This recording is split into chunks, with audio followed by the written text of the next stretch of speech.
have never been working with street food before in my life. It's the first time to really test it. I love working here.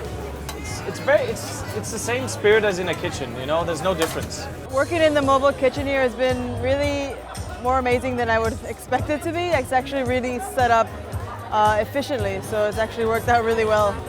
We're working really fast.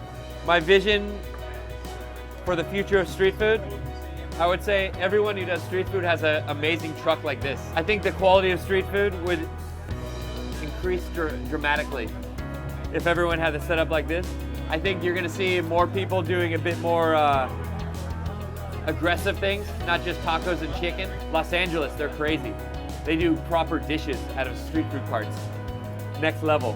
Maybe one day, elements of what we do can be mobile and ready, available for everybody.